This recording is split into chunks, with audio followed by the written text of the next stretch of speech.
दोस्तों, अगर आप अपनी जिंदगी में बार बार हर्ट हो रहे हैं, लोगों की बातों को दिल पर ले लेते हैं या फिर किसी पुराने दर्द, गुस्से और पछतावे को छोड़ नहीं पा रहे, तो ये वीडियो आपके लिए है। आज हम बात करने वाले हैं एक ऐसी पावरफुल किताब की जो आपको सिखाएगी कि कैसे आप अपने अंदर जमा हुए बोझ को हल्का कर सकते हैं। The art of letting go by Nick Trenton. ये किताब सिर्फ छोड़ देने की बात नहीं करती, बल्कि आपको प्रैक्टिकली समझाती है कि टॉक्सिक लोगों से कैसे दूरी बनानी है, अपने इमोशंस को कैसे हैंडल करना है और अपने माइंडसेट को कैसे बदलना है ताकि आप अंदर से स्ट्रांग बन सकें। इस किताब के जरिए आप सीखेंगे कि कैसे रिजेंटमेंट, एंगर और गिल्ट जैसे भारी इमोशंस को धीरे धीरे रिलीज करना है, कैसे बाउंड्रीज सेट करके खुद को प्रोटेक्ट करना है और सबसे जरूरी कैसे दूसरों को ही नहीं बल्कि खुद को भी माफ करना है। यह आपको सिखाती है कि फॉरगिवनेस कमजोरी नहीं बल्कि एक ताकत है और लेटिंग गो हार नहीं बल्कि एक नई शुरुआत है। अगर आप सच में अपनी जिंदगी में पीस, क्लैरिटी और इमोशनल फ्रीडम चाहते हैं तो ये वीडियो और ये किताब आपकी सोच को पूरी तरह बदल सकती है। दोस्तों, बात करते हैं एक ऐसे इंसान की जो अपनी जिंदगी में हर चीज को कसकर पकड़े बैठा था। रिश्ते, यादें, उम्मीदें, सब कुछ। उसे लगता था कि अगर उसने छोड़ दिया तो वो हार जाएगा, लेकिन एक दिन उसे एहसास हुआ कि असली दर्द पकड़ कर रखने में है, छोड़ने में नहीं। लेटिंग गो यानी छोड़ देना हार मानना नहीं होता, बल्कि खुद को आजाद करना होता है। जैसे एक छात्र जो परीक्षा की तैयारी तो कर सकता है, लेकिन पेपर कैसा आएगा ये उसके बस में नहीं। या एक रिश्ते में जहां हम अपनी भावनाएं नियंत्रित कर सकते हैं, लेकिन सामने वाले की नहीं। कहानी में जॉन भी ऐसा ही इंसान था जो हर चीज को कंट्रोल करना चाहता था, जब तक कि उसकी मुलाकात ओलिविया से नहीं हुई, जो बिल्कुल उलट थी। उसके जरिए जॉन ने सीखा कि जिंदगी में कुछ चीजें छोड़नी पड़ती हैं, तभी असली सुकून मिलता है। और यहीं से शुरू होता है डाइकोटमी ऑफ कंट्रोल का खेल, यानी जो चीजें हमारे बस में हैं उन पर ध्यान दो और जो नहीं है उन्हें स्वीकार कर लो। लेकिन सिर्फ कंट्रोल छोड़ना ही काफी नहीं है। असली बदलाव तब आता है जब हम खुद के विचारों को बिना जज किए देखना सीखते हैं। अक्सर हम खुद को ही सबसे ज्यादा जज करते हैं। मैं अच्छा नहीं हूं, मैं हमेशा गलती करता हूं, और यही सोच हमें अंदर से तोड़ देती है। इस कहानी में एक लड़की थी जो हर छोटी गलती पर खुद को दोष देती थी, जब तक उसने अपने थॉट्स को ऑब्जर्व करना नहीं सीखा बिना किसी लेबल के। धीरे धीरे उसने खुद से दोस्ती करना शुरू किया, और जब जिंदगी बहुत भारी लगने लगी तो उसने एक और तरीका अपनाया, सेल्फ डिस्टेंसिंग। उसने खुद को एक दूरी से देखना शुरू किया, जैसे वो अपनी ही कहानी को बाहर से देख रही हो। इससे उसे समझ आया कि हर समस्या उतनी बड़ी नहीं होती जितनी हम उसे बना लेते हैं। जैसे कि कियारा, जिसने अपनी परेशानियों को आसमान से नीचे देखना सीखा और अचानक सब कुछ छोटा लगने लगा। यही इस पूरी कहानी का सार है। जब हम पकड़ना छोड़ देते हैं, खुद को जज करना छोड़ देते हैं और थोड़ा पीछे हटकर देखने लगते हैं, तभी असली सुकून, क्लैरिटी और एक नई शुरुआत मिलती है। एक बार की बात है, एक लड़का था जो बाहर से बिल्कुल ठीक दिखता था, लेकिन अंदर ही अंदर हर दिन एक लड़ाई लड़ रहा था अपने ही दिमाग से। उसके अंदर एक आवाज थी जो हर छोटी गलती पर उसे ताना मारती, तू कभी अच्छा नहीं कर पाएगा, तू हमेशा गलती करता है। धीरे धीरे वो इस आवाज को सच मानने लगा और हर काम से डरने लगा। लेकिन एक दिन उसे एहसास हुआ कि ये आवाज उसका सच नहीं है, बल्कि उसका इनर क्रिटिक है, एक ऐसी आदत जो उसे बचाने के नाम पर उसे तोड़ रही थी। तब उसने अपने थॉट्स को ऑब्जर्व करना शुरू किया, बिना जज किए। उसने खुद से सवाल पूछना शुरू किया, मुझे सच में डर किस बात का है? और वहीं से उसकी सोच बदलने लगी। उसने खुद से लड़ना बंद किया और खुद को समझना शुरू किया।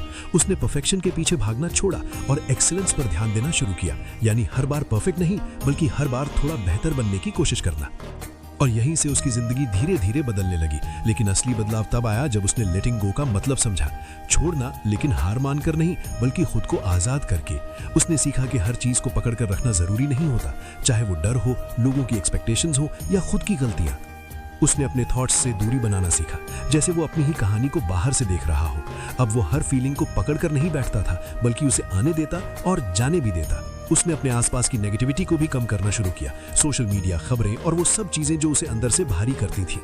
धीरे धीरे उसे समझ आया कि असली सुकून तब मिलता है जब हम कंट्रोल छोड़ देते हैं, खुद के साथ थोड़ा नरम हो जाते हैं और लाइफ को जैसे है वैसे एक्सेप्ट करना सीख लेते हैं। और शायद यही इस पूरी जर्नी की सबसे बड़ी सीख है।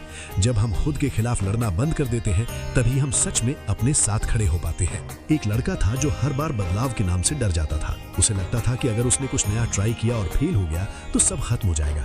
इसलिए वो उसी कंफर्ट जोन में रहना चाहता था जहां सब कुछ सेफ लगता था, लेकिन अंदर ही अंदर वो घुट रहा था। फिर एक दिन उसे समझ आया कि असली समस्या फेलियर नहीं है, बल्कि उसका फिक्स्ड माइंडसेट है। उसने अपने नजरिए को बदलना शुरू किया। अब हर गलती उसे अपनी कमजोरी नहीं, बल्कि एक सीख लगने लगी। जैसे एक छात्र जो कम नंबर आने पर खुद को बेकार समझता था, लेकिन धीरे धीरे उसने समझा कि यही मौका है खुद को इम्प्रूव करने का। उसने अपने डर को छोड़ना शुरू किया और बदलाव को अपनाना सीखा।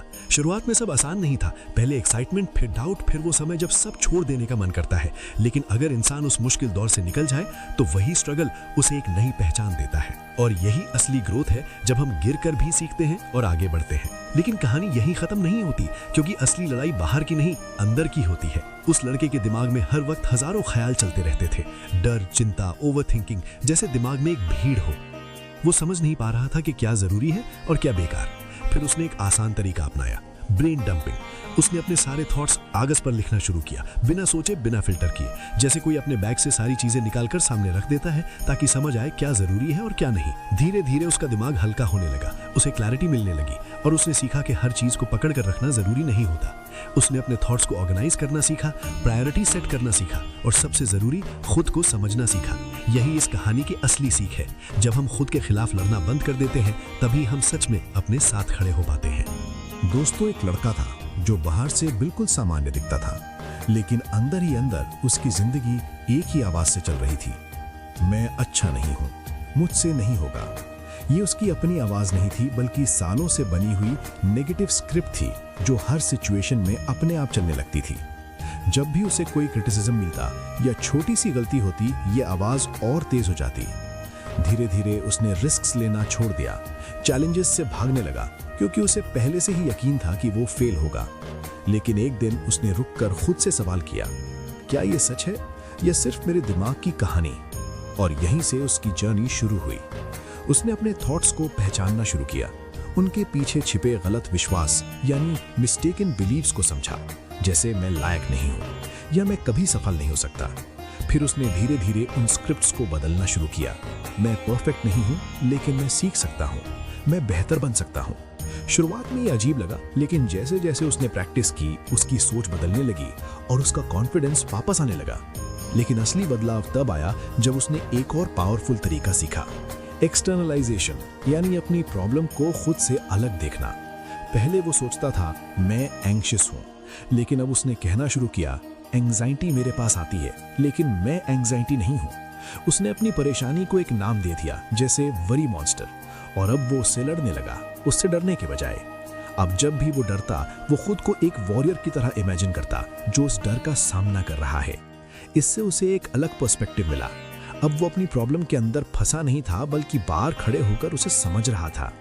धीरे धीरे उसने महसूस किया कि जब हम अपने थॉट्स और इमोशंस से थोड़ा डिस्टेंस बना लेते हैं, तो वो हमें कंट्रोल नहीं कर पाते। और यही इस कहानी की सबसे बड़ी सीख है। आप अपनी कहानी के किरदार नहीं, बल्कि लेखक हैं। और जब आप अपने थॉट्स को पहचान कर उन्हें बदलना सीख जाते हैं, तो आप अपनी पूरी जिंदगी की दिशा बदल सकते हैं। आरव नाम के एक लड़का था, जिसकी जिंदगी बाहर से बिल्कुल ठीक दिखती थी, लेकिन अंदर ही अंदर वो टूट चुका था। वजह थी कुछ ऐसे लोग, दोस्त, रिश्तेदार और एक करीबी रिश्ता, जिन्होंने उसे बार बार हर्ट किया, मैनिपुलेट किया और हर बार उसे ही गलत महसूस कराया। आरव हर बार सोचता, शायद गलती मेरी ही है, और यही सोच उसे उस टॉक्सिक चक्र में बांधे रखती।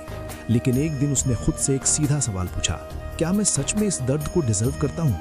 और यहीं से उसकी सोच बदलने लगी। उसने समझा कि टॉक्सिक लोग अक्सर ब्लेम शिफ्ट करते हैं, गिल्ट फील करवाते हैं और धीरे धीरे आपकी सेल्फ वर्थ को खत्म कर देते हैं। उसने छोटे छोटे कदम उठाने शुरू किए, कभी कॉल अवॉइड करना, कभी अननेसेसरी बातें बंद करना और सबसे जरूरी बाउंड्री सेट करना। शुरुआत में उसे डर लगा, गिल्ट हुआ, सामने वालों ने उसे सेल्फिश भी कहा, लेकिन इस बार उसने अपने लिए खड़ा होना चुना। उसने सीखा कि हर रिश्ता बचाना जरूरी नहीं होता और कभी कभी दूर जाना ही सबसे बड़ा सेल्फ लव होता है।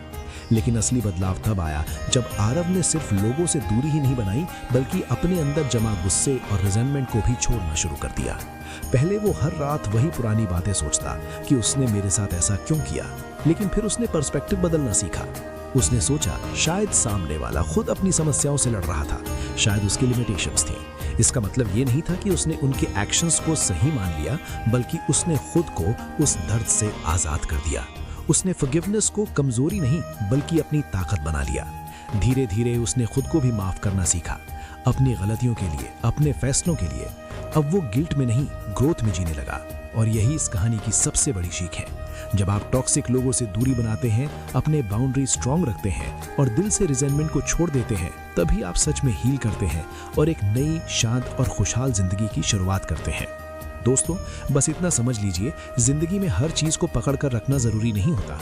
कुछ चीजें, कुछ लोग और कुछ यादें हमें आगे बढ़ने से रोकती हैं, और जब हम उन्हें छोड़ना सीख जाते हैं, तभी हम सच में हल्का महसूस करते हैं।